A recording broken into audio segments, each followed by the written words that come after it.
In episode 11, Karen Benson writes about one of the most magnificent birds in Texas, the swallow-tailed kite. Once declining to critical levels, they are making a comeback and are now seen migrating along the coastal bend each spring and fall.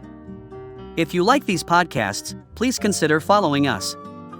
Your interest and support make these segments possible and keep us going.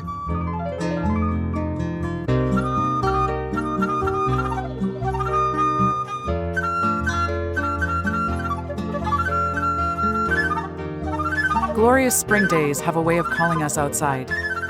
Those special seasonal rituals we have done since childhood come back to mind. We find ourselves digging gardens, planting seeds, and taking long drives in the countryside to view wildflowers. You even want to mow the lawn just for the scent of freshly cut clover. But soon enough, your energy for all the projects you have planned wanes a bit. You want to be outside enjoying the day. That's when you remember what the March winds are for. Not to bring April rains, but for kites. As children, my brothers and I saw March as the time to buy kites. They were inexpensive paper things stretched over wood and cotton string frames. I remember unrolling my kite and affixing a bowstring for the proper curvature. We tied on tails made of strips of cloth. And then we ran to the park to get our kites in the air. We were thrilled when all three were up, gently bobbing and pulling on their strings. Somehow flying kites made spring official for us. Years later, I first realized that there are birds called kites. They are called that because, like paper kites, they can hold their position over the ground by hanging in the wind. But unlike the paper kite, a kiting bird has no string attached to its keel, and it can hold itself in position simply by its beautifully aerodynamic body. There are 5 species of kites in North America. The swallow-tailed kite is by far the most graceful and exquisitely patterned. Swallow-tailed kites have long, forked tails resembling barn swallows' tails. These tails allow for incredible maneuverability in flight. Kites can float through the air with buoyancy and grace.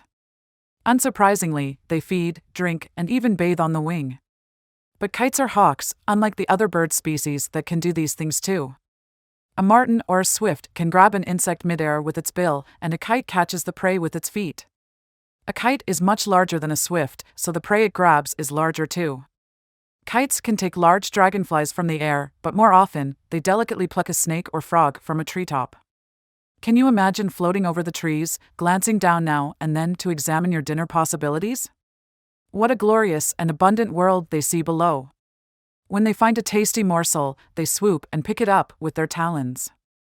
Then while holding the food in your feet, you tear off bites to eat as you fly on. Definitely fast food avian style. Swallow-tailed kites used to nest all over the southern states, including the eastern half of Texas. Their preferred habitat is very tall trees, up to 200 feet high, for nesting and nearby wet prairies for feeding. Around 1900 swallow-tailed kites began to become scarce, and by 1910 their breeding range had shrunk to a narrow ring along the Gulf Coast. The largest remaining population was in the Florida Everglades. Biologists speculate that the decline was due to the felling of nearly all the large trees in the southern forests.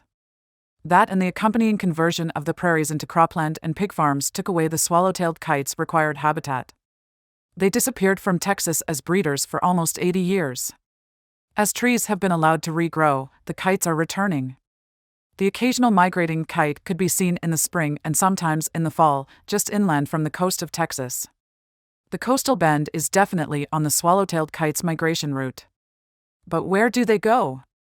This question was not answered until 1996. A satellite tracking study showed that the kites migrated 5,000 miles from the Gulf Coast through Central America to southeastern Brazil.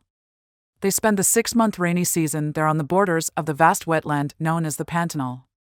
In spring, the kites reverse the route to return to the United States. A more extensive study completed in 2004 gave a complete picture. 29 kites from nesting sites in Florida and Georgia, and a few from as far west as Louisiana, the few Texas nests were not included, were fitted with tiny backpacks. Each backpack contained a solar-powered transmitter that would connect with satellites as often as possible. Over 5 years, these birds and their signals produced a trail of fixes that tells a surprising story. First, the kites have 2 pathways. 2/3 of the population goes to the Florida Peninsula and then over water to Cuba and the Yucatan. The other third goes west along the Gulf Coast through Texas and down through Mexico. These birds stay overland and join up with the rest of the migrants in Honduras and move on to Brazil. The journey takes them approximately 2.5 months. The study also determined that the kites have stopovers along the route where they rest and refuel. A stopover may last as little as 36 hours, but some birds lingered for 10 days at a site. Stopover sites and wintering grounds are as crucial for the species' survival as breeding grounds. High-tech studies have given us a better picture of bird migration in recent years. But nothing can compare with the excitement and sheer joy we get from seeing the migrating birds move through in spring. Already a few warblers are showing up in the coastal Bend area. Keep your eyes on the skies for the arrival of migrating raptors. A graceful swallow-tailed kite, with its 4-foot wingspan and penchant for fast food, could be a reward. To learn more about wild Texas, visit our website at www.reflectionstexas.com. Thank you. Again, please follow us on your podcast site of choice. Your interest and support help make us more visible, and more like-minded listeners can find us. We're all about getting the conservation message out there, and you can help.